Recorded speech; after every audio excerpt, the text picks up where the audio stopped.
नमस्कार बच्चों। कक्षा 8 के बच्चे मेरे साथ पाठ 11 पढ़ रहे थे। पाठ 11 क्या निराश हुआ जाए। तो बच्चों इसका अब हम सेकंड पार्ट पढ़ेंगे, पर सेकंड पार्ट पढ़ने से पहले मैं आप लोगों को फिर एक बार याद दिलाऊंगी कि बच्चों इस कोरोना महामारी में घर पर रहें, घर रहकर ही पढ़ाई करें और सुरक्षित रहें।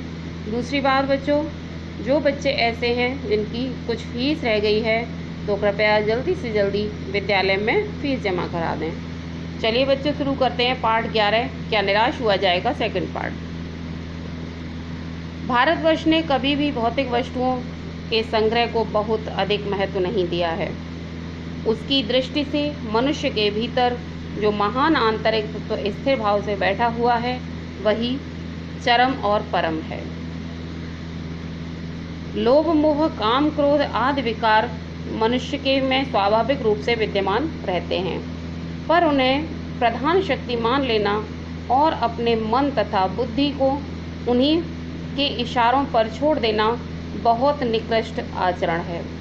बच्चों यहाँ लेखक कहते हैं कि हमारे भारतवर्ष में कभी भौतिक वस्तुओं को यानी जो सुख साधन की चीज़ें होती हैं उनको इकट्ठा करने पर लोगों ने कभी इतना ध्यान नहीं दिया है, कभी इतना महत्व नहीं दिया, बल्कि उनकी दृष्टि में जो हमारे अंदर आपसी प्रेम है वही सबसे ज़्यादा महत्वपूर्ण होता है। कुछ चीज़ें ऐसी होती हैं जो मनुष्य में स्वाभाविक रूप से मिलती हैं, जिनमें कुछ दोष होते हैं, बेकार मीन्स दोष।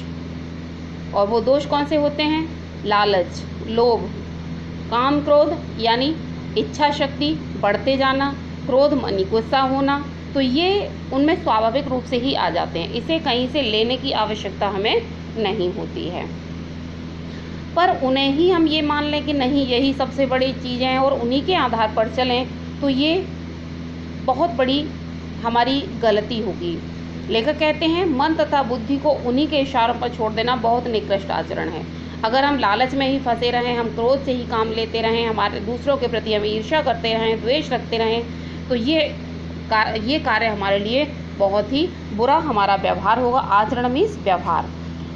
भारतवर्ष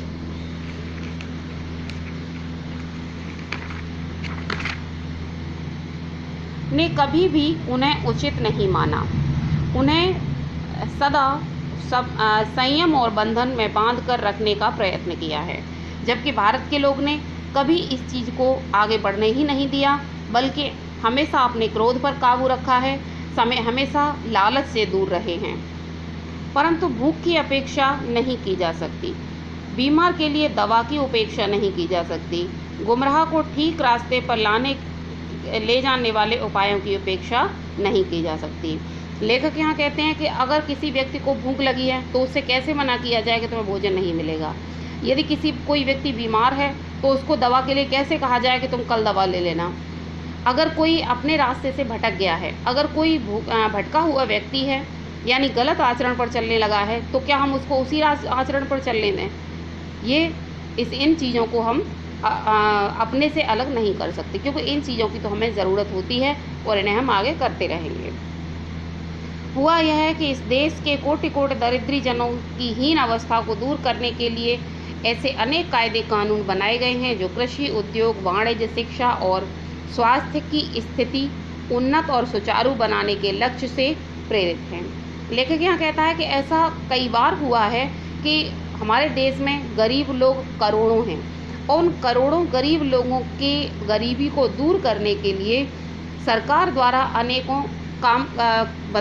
अनेकों उपाय किए जाते हैं, जिसमें खेती है, वो छोटे छोटे उद्योग धंधे हैं, या फिर वाणिज्य यानी व्यापार है, या शिक्षा के क्षेत्र में, या स्वास्थ्य के लिए उनको हर तरह से उनकी सुविधा कराने के लिए तो कुछ लोगों को इस काम में लगा दिया जाता है।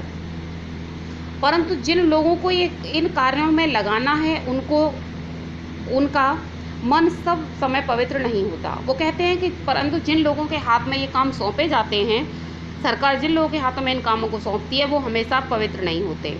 वो लोग क्या करते हैं, प्राय वे ही अपने लक्ष्य को भूल जाते हैं और अपने सुख सुविधा की ओर ज़्यादा ध्यान देने लगते हैं। और वे क्या करते हैं, अपने सुख सुविधाओं पर ध्यान देने लगते हैं और अपने लक्ष्य को भूल जाते हैं।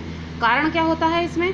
अक्सर देखा गया है कि सरकार द्वारा जो सुविधाएं गरीबों के लिए पहुंचाई जाती हैं और जिन लोगों द्वारा पहुंचाई जाती हैं वो लोग गरीबों तक उस सुविधा को पहुंचने ही नहीं देते, बल्कि उस पैसे का उपयोग अपने लिए कर लेते हैं। व्यक्ति चित्त सब समय आदर्शों द्वारा चलित नहीं होता, जिसमें जितने बड़े पैमाने पर इन क्षेत्रों में मनुष्य की उन्नति के विधान बनाए गए, उतनी ही मात्रा में लोभ मोह जैसे विकार भी विस्तृत होते गए। लेखक कहते हैं यहाँ मनुष्य का मन हमेशा उसके आदर्शों पर चलने के लिए प्रेरणा नहीं देता। कई बार वो वहाँ अपने आदर्शों से विचलित हो जाता है और स्वयं को आगे बढ़ाने के लिए वो लोभ जैसे रास्ते पर चलना शुरू कर देता है।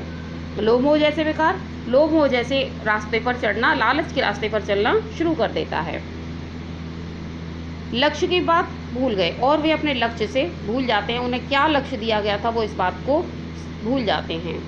आदर्शों को मजाक का विषय बनाया गया और जो दूसरे व्यक्तियों के आदर्श होते हैं उनका मजाक बना लिया जाता है और संयम को दकियानूसी मान लिया जाता है और काम को किस तरह से करना है या नहीं करना, या फिर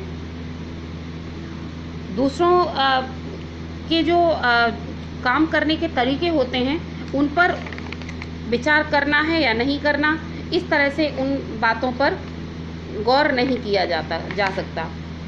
लेखक कहते हैं कि पुराने विचारों पर चलने वाले लोगों का मजाक उड़ाया जाता है। दकियानूसी में पुराने विचारों पर चलने वाले लोग, परिणाम जो होना था वह हो रहा है। यह कुछ थोड़े ही लोगों के बढ़ते हुए क्षोभ का नतीजा है और इसका परिणाम क्या होता है कि देश पीछे की ओर यानी एक गर्त में, एक गहराई में गिरता हुआ चला जाता है। इन थोड़े से लोगों के कारण ये नतीजा निकल कर आता है। परंतु इसमें भारतवर्ष के पुराने आदर्श और भी अधिक स्पष्ट और महान रूप से उपयोगी दिखाई देने लगते हैं। परंतु जब ऐसा होता है तो भारत के कुछ लोग ऐसे भी हैं जो अपने आदर्शों को भूलते नहीं हैं और उनके आदर्श और उनकी महानता सामने आ जाती है और वे दिखाई देने लग जाते हैं, सबके सामने स्पष्ट हो जाती है। भारतवर्ष सदा कानून को धर्म के रूप में देखता आ रहा है। आज एकाएक कानून और धर्म में अंतर कर दिया गया है। भारत में हमेशा कानून को धर्म के रास्ते पर देखा गया, उसे धर्म ही माना गया है और आज भारत में कानून और धर्म में अंतर कर दिया गया है।